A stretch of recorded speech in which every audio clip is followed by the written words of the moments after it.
We try to get pictures and witness names in intake, but it's not always possible. So for teams that have premises cases, following up on those things, getting photos early on before they fix the condition or clean it up, right? Like getting as many of those pieces of evidence as possible early on is really important because that evidence will disappear. Yeah. And the harder prong typically is this notice prong. So that's the dangerous condition part. I mean, a lot of times we can tell what the dangerous condition is. Like if it's a Lowe's case, and there's boxes up high for shelving, and you're reaching up to get something and it falls on your head. The dangerous condition is a box on a shelf that comes off easily, right? But the notice part can be the more difficult part, and oftentimes is. And so let's break down notice. What are talk about notice?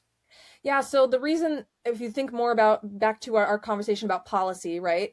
We want to hold the business accountable for maintaining safe premises, but it only feels fair to do that if they had some awareness that there was a dangerous condition, right?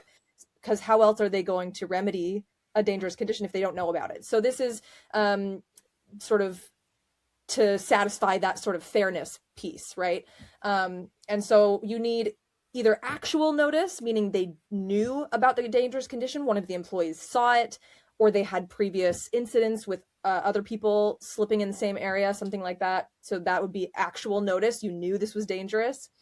Or constructive notice, meaning you should have known this was dangerous under the circumstances. A reasonable amount of investigation or monitoring of the area that we would expect a business to do would have revealed this condition to you.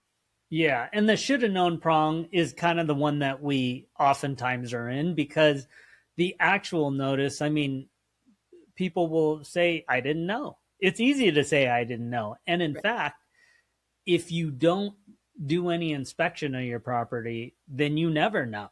Well, and that's why that constructive element exists, right? Because if you wanted to avoid liability and you had to prove actual notice, you could just never inspect anything and just avoid liability all the time. I Yeah. didn't know. Yeah.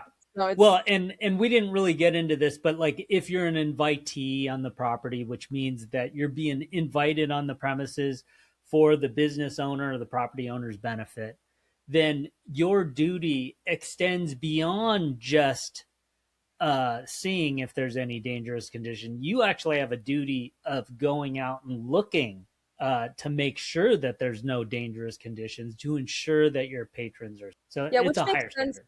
Again, from a fairness perspective, if you're inviting people onto a property and you're making money off of them being there, and you don't investigate the property to make sure that the places you're inviting people to, to offer services are safe for them, that's not fair. So Yeah. Yeah, and kind of to find that line is what we do, because they don't guarantee your safety. They're not guarantors or safety. It's not strict liability, which means if you walk on to a Walmart and you get injured, then you're guaranteed to get money for your pain and suffering and medical. That's not what it is. It Walmart has to be responsible for however you got injured.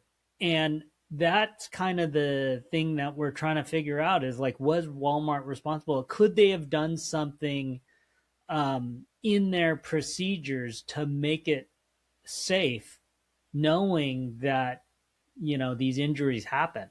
right.